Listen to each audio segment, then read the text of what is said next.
Aku coba hubungin lagi, HP-nya masih nggak aktif. Kaget bukan main, aku lihat jam masih nunjukin jam 12 malam. Jam 9 malam, abis nganter ke pasar tadi, aku langsung tancap gas ke daerah Cijambe. Menjelang tahun baru 2011.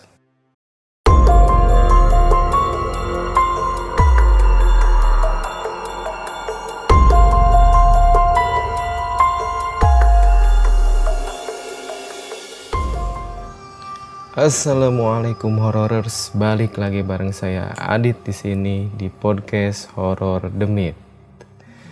Sekarang bagiannya kismis. Bukan kismis yang itu, tapi kisah misteri. Sekarang saya pakai helm bukan karena saya takut ketiban tokek, tapi cerita di episode kali ini ada hubungannya dengan apa yang saya pakai. Jadi kalau beberapa minggu ke belakang ada yang viral itu tentang pengemudi ojol yang mengantarkan wanita ke Subang dan ternyata wanita itu sudah lama meninggal. Nah, ini kurang lebih sama, cuman ini bukan ojol. Kayak gimana ceritanya? Simak terus sampai detik terakhir. Oke, jadi saya buka aja. Gerah bos. Aduh, mode biasa ya.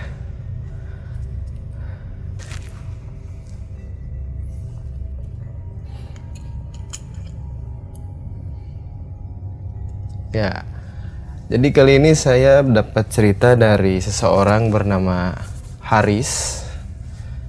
Dia menceritakan tentang pengalamannya waktu di masa-masa SMA ketika sekitar tahun 2010 menjelang tahun baru tahun 2011. Kayak gimana?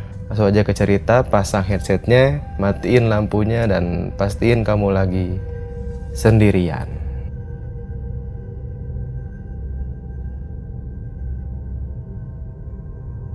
Di cerita ini saya akan bertindak sebagai orang pertama, yaitu sebagai Haris. Langsung kita baca. Hai hororers, aku Haris. Sekarang aku bekerja di Jakarta. Kejadian ini aku alami ketika masa-masa SMA dulu di tahun 2010. Menjelang tahun baru 2011. Aku alami kejadian ini di kota Bandung. Kisah ini sengaja aku kirim ke tim podcast Horor Demit supaya kamu selalu waspada kepada siapa saja yang kamu ajak kenalan. Facebook lagi booming-boomingnya waktu itu. Siapa sih yang gak pengen bikin akun Facebook waktu itu? Semuanya, dari tua sampai muda, semuanya pada bikin akun. Termasuk aku yang ikut penasaran bikin akun juga. Tujuannya selain cari teman ya, aku iseng-iseng juga cari kenalan cewek. Di Facebook, aku dapat satu nama yang bisa diajak kenalan. Namanya Mawar. Dia seorang kembang desa di daerah Cijambe, ujung Berung. Kita udah tukeran nomor HP dan ngobrol panjang lebar di FB. Tahun baru 2011, aku ngajak ketemuan si Mawar ini. Karena kebetulan aku diajak main juga sama temen dan sambil nganter tetangga juga ke pasar di daerah Binong. Ya jadi sekalian lah aku ajak main si Mawar. Jam 9 malam, abis nganter ke pasar tadi, aku langsung tancap gas ke daerah Cijambe. Daerah ini ada di sebelah timur kota Bandung.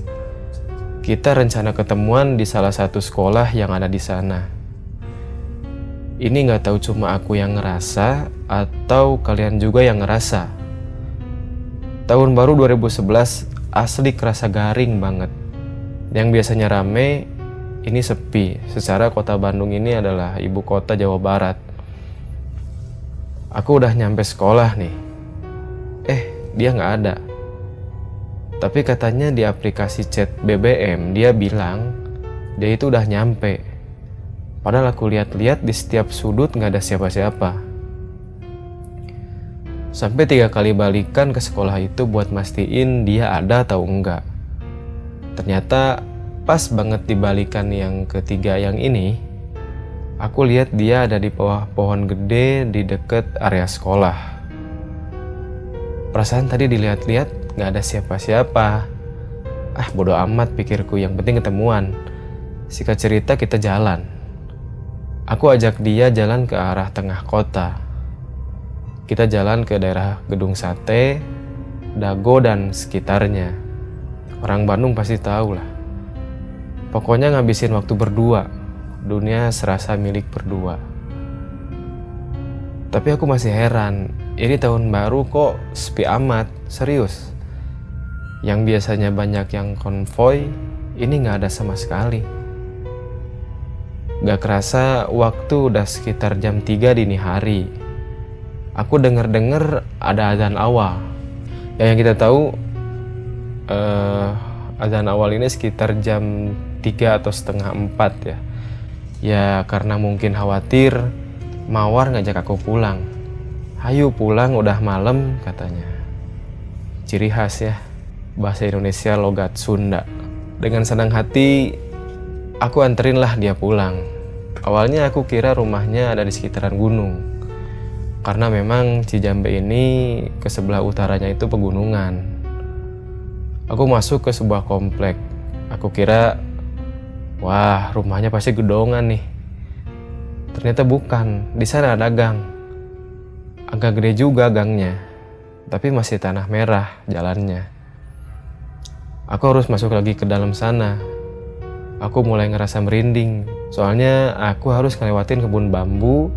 Keadaan jalan ditutupin kabut, dan yang bikin aku makin merinding adalah aku mencium wangi kembang.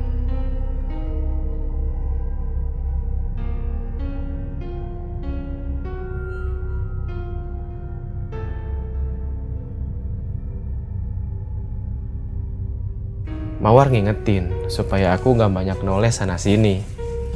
Dia minta aku fokus ke jalan. Makin dalam aku masuk, jalan makin sempit. Aku agak lega pas aku lihat ada pemukiman warga. Alhamdulillah, gak terlalu merinding. Sekitar 5 menit dari sana, aku masuk pemakaman.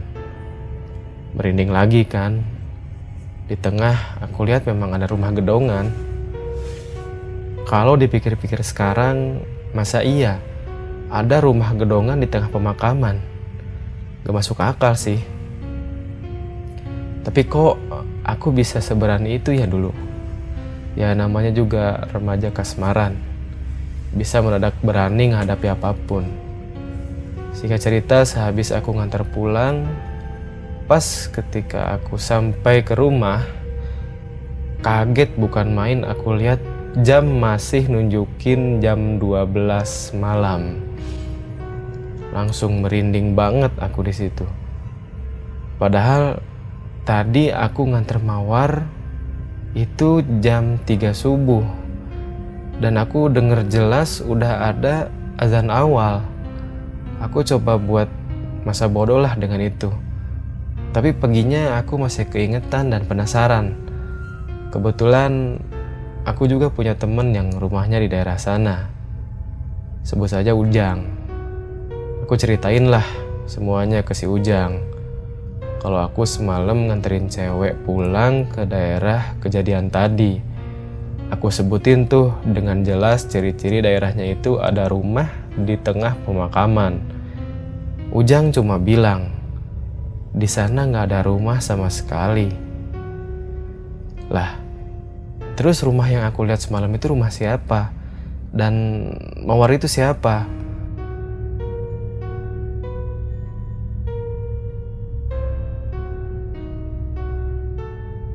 Perasaan yang masih kaget campur aduk nggak karuan. Aku coba ngehubungin Mawar, dan HP-nya nggak aktif. Udah beberapa kali aku nyoba buat telepon, HP-nya masih tetap nggak aktif. Karena pertama kali aku ngalamin kejadian kayak gini, aku jadi keingetan terus. Aku coba hubungin lagi, HP-nya masih nggak aktif. Pernah iseng-iseng aku coba hubungin via telepon jam 12 malam, dan ada yang ngangkat. Aku halo-halo tapi nggak ada yang jawab. Tapi seketika langsung ada suara mawar yang ngejawab. Kamu udah tahu ya? Cerita dari Haris ini cukup menyeramkan. Kalau kalian punya cerita yang lebih menyeramkan, jangan sungkan-sungkan untuk kirim ke sini. Oke, follow IG saya di sini dan follow IG podcast Horor Demit di sini. Sampai ketemu di cerita selanjutnya. Assalamualaikum.